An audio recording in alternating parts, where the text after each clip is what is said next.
মা মেয়ে দুজনে মিলে পিঠা বানাতে চলে গিয়েছিলাম। পিঠাটা দেখতে যত সুন্দর, খেতে যতটা মজা, কিন্তু করতে তার থেকেও কঠিন।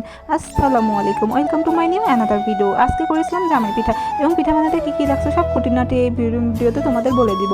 ভিডিওটা তোমরা সম্পূর্ণ দেখো। দেখো চারিদিকে বৃষ্টি হচ্ছে, খালটাল সব ভরে গিয়েছে, দেখছো। আমি এবার বাইরে একটু ক্যাপচার করে নিলাম।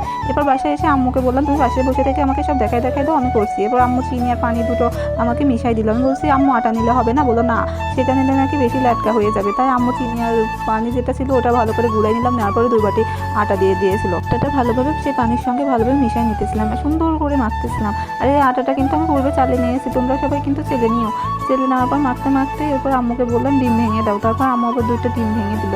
আজকে এই পিঠাটাতে প্রায় হাফ কেজি চিনির ভিতরে 1 পোয়া কম চিনি দেওয়া হয়েছিলো, 2 বাটি মতো আটা এবং 2টা ডিম দেওয়া হয়েছিল। হওয়ার পরে আমি তো মাখাতেছিলাম। মাখানো হয়ে গেলে এরপর বেকিং সোডা আর বেকিং পাউডার কিছুটা দিয়েছিলাম যাতে ফুলকো হয়। এর মাঝখানে কিন্তু আটাটা পাতলা হয়ে গিয়েছিলো বলে আমরা কিছুটা আবার আটা বা পানি দুইটাই সুন্দর মতো দিয়েছিলাম। অতটা ভিডিওতে মানে সুন্দর মতো আমি আবার প্রফেশনাল ব্লগার না, তো সব কিছু সুন্দর মতো তোমাদের দেখিয়ে দেবো। তাই যতটুকু পেরেছি ততটুকু তোমাদের দেখিয়ে দিচ্ছি। সো আটাটা কিন্তু আমার মাখানো কমপ্লিট। এরপর একটা তাওয়াতে বা ফ্রাই প্যানে তেল দিয়ে দিয়েছিলাম, প্রায় হাফ কেজির প্রায় তেল দিয়েছিলাম। দেওয়ার পরে গরম করতেছিলাম। এই তেলটা যত সুন্দর গরম হবে এবং যেটা দিয়ে পিঠাটা বানাতে হবে সেইটা হলো সুন্দর মতো এই তেলটাতে গরম করে নিতে হবে, যা হতে আটার ভিতর দিলে সুন্দর মতো হয়েছে। তো প্রথম পিঠাটা আমি বানাতে গিয়েছিলাম। এবার আটাটার ভিতর এই পিঠাটা অনেক দিন বাসায় বানানো হয় না বলে আমি ভুলে গিয়েছিলাম। এবার আমার আম্মু দেখো আমি পুরোটাই ডুবিয়ে দিয়েছিলাম, সেজন্য আমার আম্মু বললেই হবে নাকি। তারপর বসাই দিয়ে দেখলাম হচ্ছে নাকি, পরে তো আমি আর পারলাম না, আমার আম্মুকে দিয়ে দিলাম।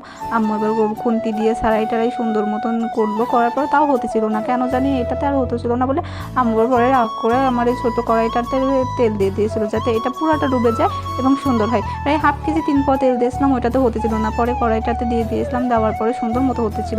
হওয়ার পরেও কিছুটা আম্মু তো আমার পরে রাগ করতেছিল যে দেখ হচ্ছে নাকি, একটা পিঠা সহজ পিঠা বানাবো, আটা গোলাবো, চিনি গোলাবো এবং তেলের ভিতর দিয়ে দেবো, হয়ে যাবে পাকা। যে এই পিঠাটার নাম কিন্তু পাকান পিঠার কথা বলছিল আম্মু। আমি বললাম তুমি যাও, আমি করছি। তারপরে পিঠাটার ভিতর আমি এই ডোটার ভিতর এই তেলের গরম করা ছিল যে ছাঁচটা, সেটা ডুবিয়ে এবার তেলের ভিতর দিয়ে দিলাম। দেখছো কত সুন্দর ফুলছে এবং কত সুন্দর হচ্ছে। এবার আস্তে আস্তে ঝাঁকাতে এরকম আমার পিঠাটা উঠে গেল। পিঠাটা দেখতে কিন্তু খুব মজা হয়েছিল এবং পিঠাগুলো খেতেও ভালো ছিল। আমার পিঠা বানাতে প্রায় 2-3 ঘন্টা সময় লেগেছিলো, তবে এক হাঁড়ি পুরো পিঠা ভরতেছিল না। এর মাঝখানে আব্বে এসে কিছুটা খেয়েছিল। এ দেখো আজকের পিঠা, দেখছো না, এটা হলো আজকের পিঠা, যেটা 2-3 দিন আগে বানিয়েছি। তারপর আজকে কত সুন্দর মুসমুসে করছে, দেখছো তোমরা।